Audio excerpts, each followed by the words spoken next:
पीढ़ी हमारे किसान अलग अलग स्पीसीज की अलग अलग वैरायटी इनको सहेज कर रखते गए और उसको विकास करते रहे। किसान की विरासत, धरती के वनस्पति संसाधन, एक अधिकार जिसका दुनिया भर के देश करते हैं सम्मान।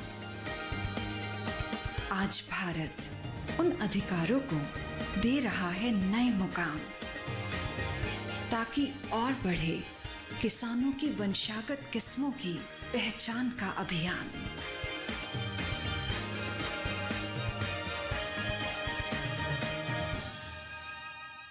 नमस्कार किसान भाइयों बहनों, दूरदर्शन किसान के कार्यक्रम कृषि दर्शन में स्वागत आप सभी का। मैं हूं आपके साथ आदिति शर्मा। किसान भाइयों बहनों, हमारे इस कार्यक्रम के माध्यम से कृषि जगत से जुड़ी अहम जानकारियां हम आप तक पहुंचाने की कोशिश करते हैं, ताकि वो आपके लिए फायदेमंद साबित हो सके। हमेशा की तरह लेकर आए हैं हमारे 3 सेगमेंट्स, विज्ञान और किसान, कृषि स्टार्टअप और फार्मिंग इंडिया।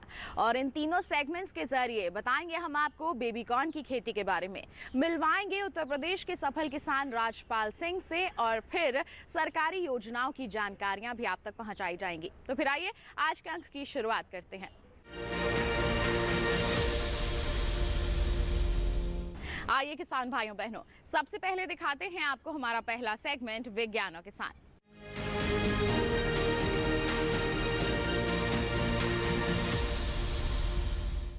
आज के हमारे सेगमेंट में हम बात करेंगे बेबी कॉर्न की खेती के बारे में।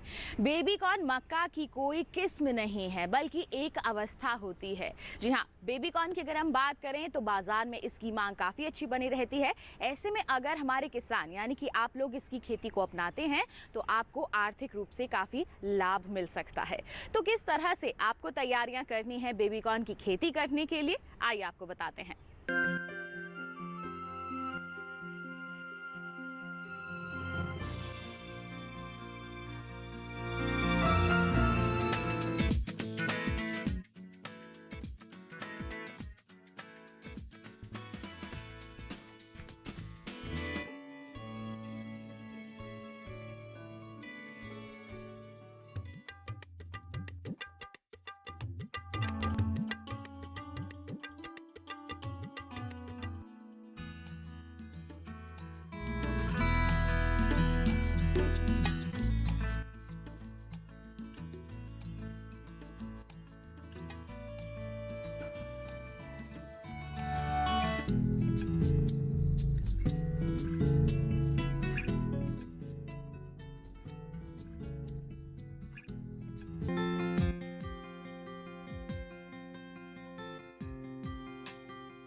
हर एक पौधे पर लगी बालियों को ध्यानपूर्वक तोड़कर इन टोकरियों में भरा जा रहा है।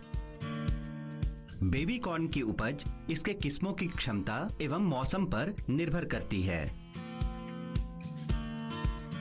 अगर सब कुछ इसकी कृषि के लिए अनुकूल रहा तो 1 एकड़ क्षेत्रफल से लगभग 2700 किलोग्राम बेबी कॉर्न की प्राप्ति संभव है। तो ये था सेगमेंट विज्ञान और किसान। इसी के साथ आपको बताएं कार्यक्रम में वक्त हो चला है एक छोटे से ब्रेक का। आप कहीं मत जाइए, देखते रहिए कार्यक्रम कृषि दर्शन और बने रहिए दूरदर्शन किसान पर।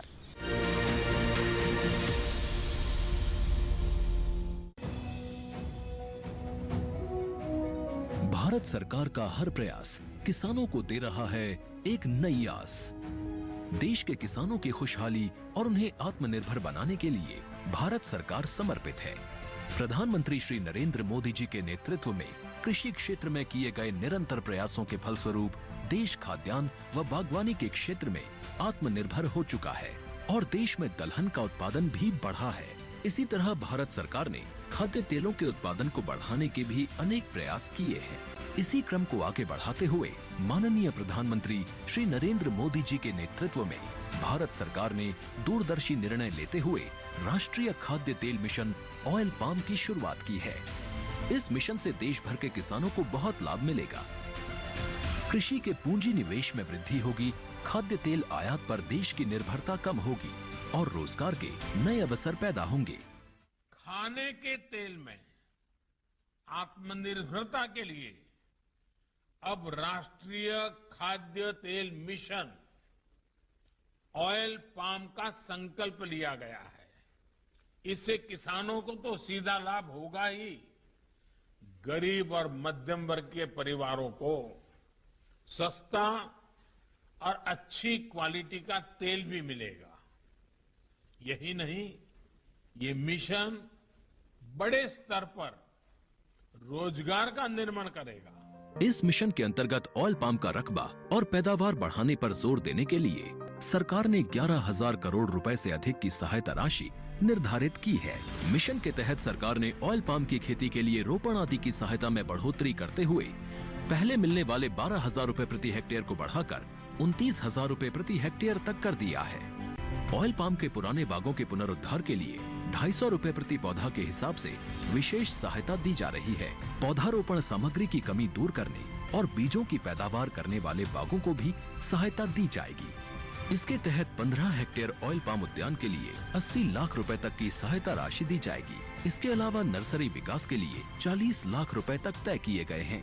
पूर्वोत्तर और अंडमान राज्यों के लिए विशेष सहायता का भी प्रावधान है। ऑयल पाम के किसान ताजे फलों के गुच्छे यानी FFB का उत्पादन करते हैं, जिनकी वर्तमान में कीमतें अंतर्राष्ट्रीय मूल्यों में उतार चढ़ाव के आधार पर तय होती हैं। पहली बार केंद्र सरकार ताजे फलों के गुच्छे की कीमत के लिए किसानों को आश्वासन दे रही है। ये व्यवहार्यता मूल्य यानी VP कहलाएगा। यानी किसानों को कोई घाटा नहीं होने दिया जाएगा। व्यवहार्यता मूल्य VP तय करने की शुरुआत 1 नवंबर से होगी और अगले वर्ष 31 अक्टूबर तक जारी रहेगी। इसे ऑयल पाम वर्ष कहा जाएगा। इस योजना के तहत वर्ष 2025-26 तक ऑयल पाम का रकबा 6.5 लाख हेक्टेयर सृजित करने और कच्चे ऑयल पाम की पैदावार वर्ष 2025-26 तक 11.20 लाख टन पहुंचाने का लक्ष्य निर्धारित किया गया है। सरकार के इस महत्वपूर्ण निर्णय से देश में ऑयल पाम की खेती करने वाले किसानों में विश्वास पैदा होगा और वे खेती का रकबा बढ़ाएंगे। इस तरह पाम ऑयल का उत्पादन भी बढ़ेगा, जिससे किसानों की आय बढ़ेगी और ग्रामीण अर्थव्यवस्था भी सुदृढ़ होगी।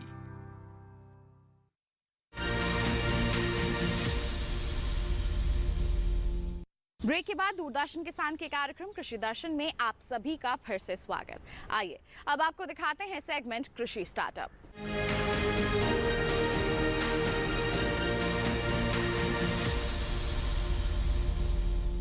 किसान भाइयों बहनों, आज के हमारे सेगमेंट में हम आपकी मुलाकात करवाएंगे उत्तर प्रदेश में सफलतापूर्वक मिश्रित खेती कर रहे हमारे सफल किसान राजपाल सिंह से। इन्होंने मिश्रित खेती को अपनाया हुआ है और इससे अच्छा उत्पादन हासिल कर रहे हैं, अपनी आमदनी में भी वृद्धि कर रहे हैं। तो कौन कौन सी फसलों की ये उपज एक साथ ले रहे हैं, आइए इन्हीं से जानते हैं।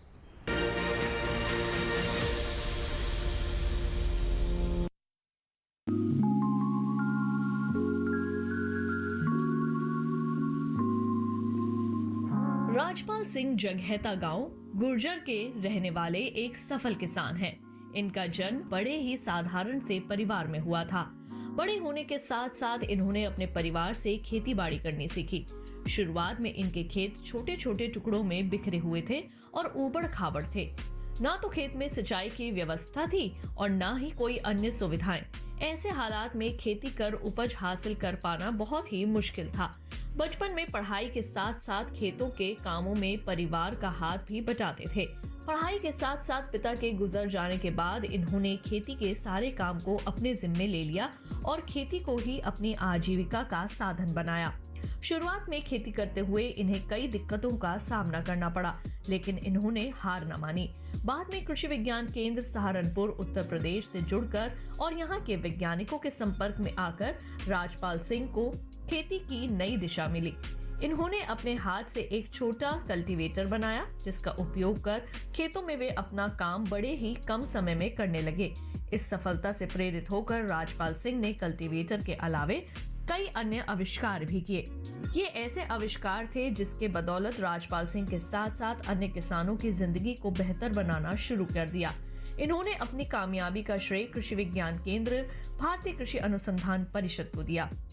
इन संस्थानों से मिली तकनीकी जानकारियों के माध्यम से इन्होंने अपनी खेती को नई राह दी। यहाँ से मिली तकनीकी जानकारियों को वे अन्य किसानों को भी साझा करते हैं। राजपाल सिंह के भीतर कुछ नया करने की जिद थी। वे जानते थे कि परंपरागत ढंग से खेती करते हुए आगे नहीं बढ़ा जा सकता। यही कारण था कि उनके खोजी मन ने इसी का एक रास्ता निकाला और मधुमक्खी के छत्ते से शहद निकालने की एक मशीन तैयार कर डाली। ये मशीन बेहद कामयाब रही। इसके साथ साथ अधिक आय प्राप्त करने के उद्देश्य से इन्होंने आम और लीची के बगीचे भी लगाए, साथ ही सब्जियों की खेती भी करने लगे। परंपरागत खेती के मुकाबले इससे राजपाल सिंह को मुनाफा भी अधिक हुआ और लागत भी कम लगी। देखते ही देखते राजपाल सिंह अपने क्षेत्र के नायक बन गए। गांव के अन्य किसान खेती से जुड़ी अपनी सभी समस्याओं का समाधान निकालने राजपाल सिंह के पास ही आने लगे। राजपाल सिंह अपने गांव और आसपास के किसानों को नई तकनीकों के साथ खेती करने के लिए प्रेरित करते थे। साथ ही किसानों की उपज को बाजार में बेचकर लाभ अर्जित करने के लिए भी जागरूक करते थे। इनका मानना ये है कि किसान को खेत से अच्छी उपज हासिल करनी तो आनी चाहिए, साथ साथ उस उपज को बाजार में सही और अच्छे दाम पर बेचने में भी सीख लेनी चाहिए। जैसे ही किसान इस कला में माहिर हो जाएंगे, वे अपनी आय दोगुनी करने में निश्चित ही सफलता हासिल कर लेंगे। तो ये था सेगमेंट कृषि स्टार्टअप। इसी के साथ आपको जानकारी दें, कार्यक्रम में फिलहाल वक्त हो चला है एक और छोटे से ब्रेक का। आप कहीं मत जाइए, देखते रहिए कार्यक्रम कृषि दर्शन और बने रहिए दूरदर्शन किसान पर।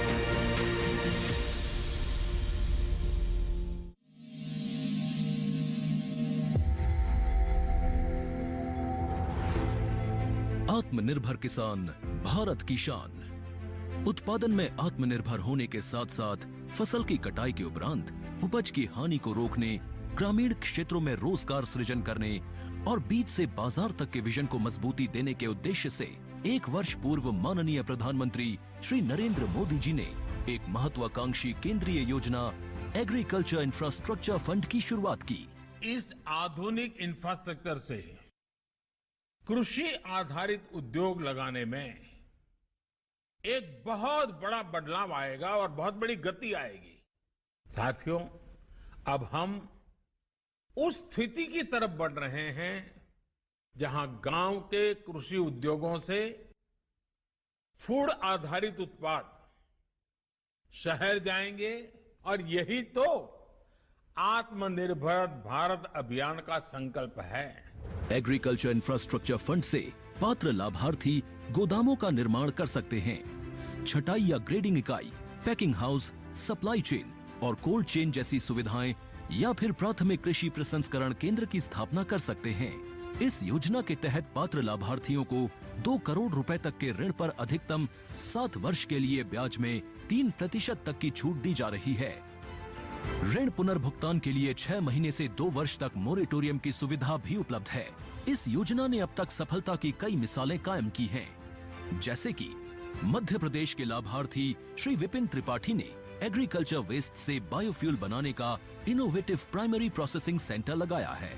लोन मिलने की वजह से हम समय पर सारी मशीनों का प्रोक्योरमेंट और सारा सिविल वर्क टाइम पे करवा पाए, जिससे ये प्रोजेक्ट को लगाना संभव हो पाए। राजस्थान के लाभार्थी श्री यशवर्धन मुंद्रा ने सॉर्टिंग एंड ग्रेडिंग यूनिट लगाकर रोजगार के अवसर पैदा किए हैं। कर्नाटक की महिला उद्यमी श्रीमती ममता वी ने प्राइमरी प्रोसेसिंग सेंटर लगाकर प्रगति की नई राह चुनी है। ಸಣ್ಣ ಪುಟ್ಟ ಉದ್ಯಮಿಗಳನ್ನ ಮತ್ತಷ್ಟು ಅಗ್ರಿಕಲ್ಚರಲ್ಲಿ ಹೆಚ್ಚು ನಾವು ಇನ್ನಷ್ಟು ಸಾಧನೆ ಮಾಡಲಿಕ್ಕೆ ಕಾರಣಕಾರಕವಾದಂತ ಈ ಅಗ್ರಿಕಲ್ಚರಲ್ ಇನ್ಫ್ರಾಸ್ಟ್ರಕ್ಚರ್ ಫಂಡ್ ಇಂದ ನಮ್ಮ ಇನ್ನಷ್ಟು ಯೋಜನೆಗಳು ಆಯೋಜನೆಗಳು ಉತ್ತಮಗೊಂಡಿದೆ। राजस्थान के लाभार्थी श्री दिनेश भट्टर ने जीरे की प्रोसेसिंग यूनिट लगाकर आसपास के ग्रामीणों को आत्मनिर्भरता प्रदान की है। महाराष्ट्र के लाभार्थी श्री अनूप कुमार मोहता ने वेयर हाउस बनाकर अन्न भंडारण को सुनिश्चित किया है। आज देश के कोने कोने से किसान, कृषि उद्यमी, किसान उत्पादक संघ, प्राथमिक कृषि सहकारी समितियां, स्वयं सहायता समूह और कृषि उपज मंडियां इस योजना का लाभ उठा रहे हैं।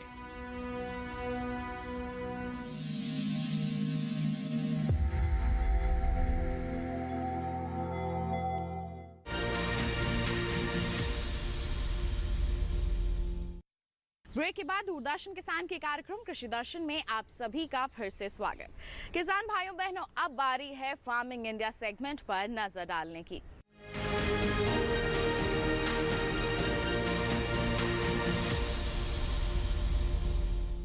आज बात करेंगे ई-नाम एप्लीकेशन के बारे में। एक ऐसी ऐप है जो आपके मोबाइल फोन में ही आपको जानकारी देती है कि देश की लिस्टेड जो मंडियां हैं उनमें जिंसों के बाजार भाव के स्तर पर बने हुए हैं।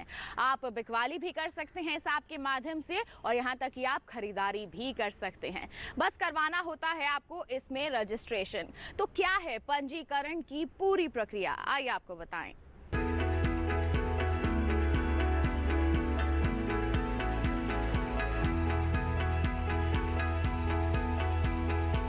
ई-नाम के जरिए आप घर बैठे न केवल एपीएमसी से जुड़ी किसी भी मंडी में चल रहा भाव मालूम कर सकते हैं, बल्कि अपनी फसल का सौदा कर सकते हैं और घर बैठे समय पर बिकी हुई फसल का भुगतान भी पा सकते हैं।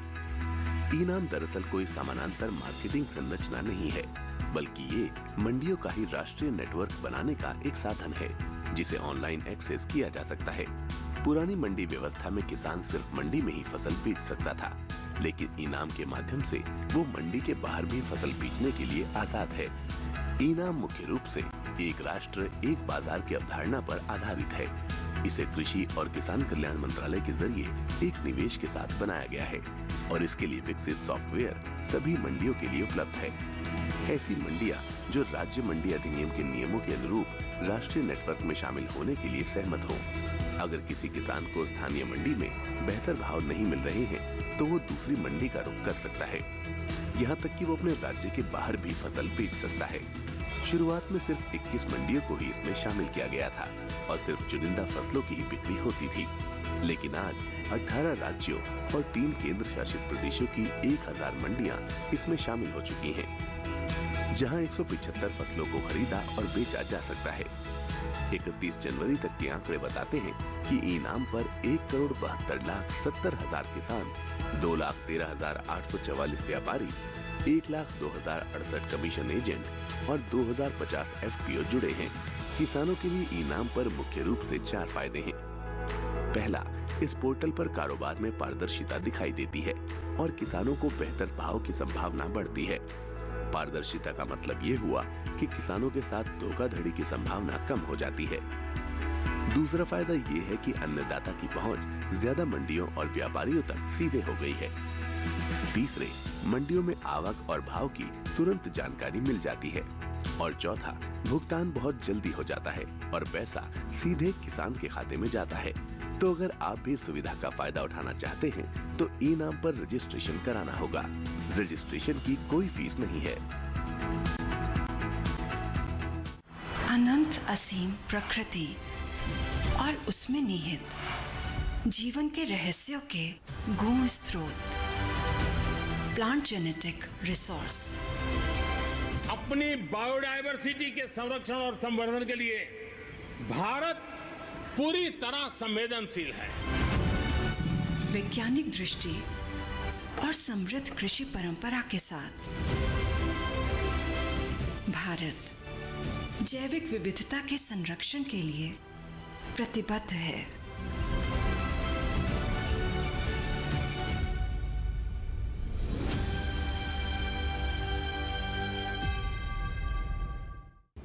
तो किसान भाइयों बहनों, ये था सेगमेंट फार्मिंग इंडिया। इसी के साथ बताएं आपको आज के कार्यक्रम में बस इतना ही। उम्मीद है जितनी भी जानकारियां आज के कार्यक्रम के माध्यम से आप तक पहुंचाई जा रही हैं, सभी आपके लिए फायदेमंद साबित हुई होंगी।